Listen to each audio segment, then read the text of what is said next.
دوستانو یو ځل بیا د عاجز بنده سلامونه درسره ومنئ په دې هیله امید چې راته روغ او جوړ به وئ او په تېر شوي درسونو باندې به تاسو راتېر شوي یاستئ او زده کړي به مو وي. دوستانو نن راغلی یم ستاسو لپاره د ULD ټیچر یوټیوب چینل له لارې د یوې نوې ویډیو سره. دوستانو نننی درس زموږ او تاسو د بدن د برخې په اړه دی چې د بدن اندامونو او یا برخو ته په انګلیسي ژبه کې څه ویل کیږي. نو ډېر مهم درس خو دوستانو تاسو په غور سره فکر ورته کوئ او تلفظ یې سم صحیح زده کوئ. دوستانو راځو په درس باندې پیل کوو. اول ملګرو د بدن برخې ته په انګلیسي ژبه کې باډي پارټس وایي. باډي پارټس د بدن برخې یا اندامونه. لومړی لغت hand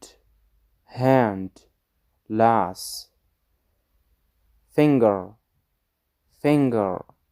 معنا ګوته. foot معنا پښه.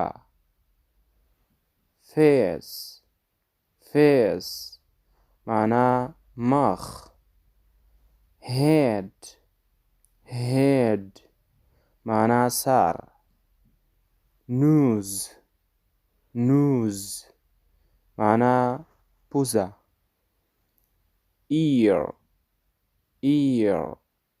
معنا غوږ.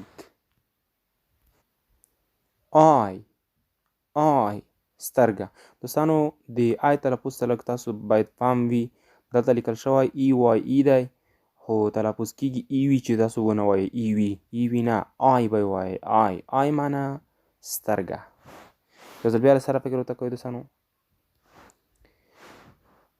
باډي پارټس د بدن برخې. hand لاس. finger ګوته. foot پښه. face مخ.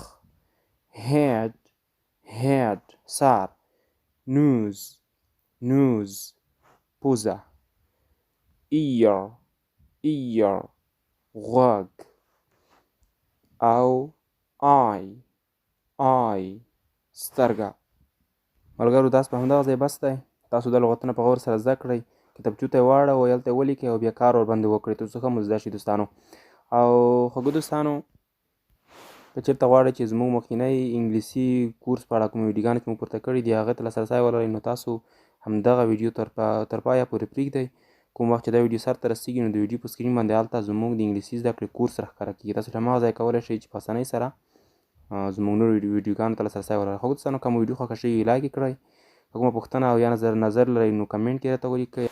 او بل دوستانو که چېرته تاسو زموږ سره نوي یاستئ او زموږ یوټیوب چینل مو نوي درته سبسکرایب کړئ نو ډېر مهربانۍ سره ULD ټیچر یوټیوب چینل ته سبسکرایب کړئ او د زنګ علامه کېږئ. له هماغه ځایه آل انتخاب کړئ تر څو هره ویډیو چې موږ اپلوډ کوو نو هغه تاسو ته په اسانۍ سره در رسیږي بغیر له سر څخه. تر بیا مو د الله په امان. الله مو مل شه. ښه وخت ولرئ.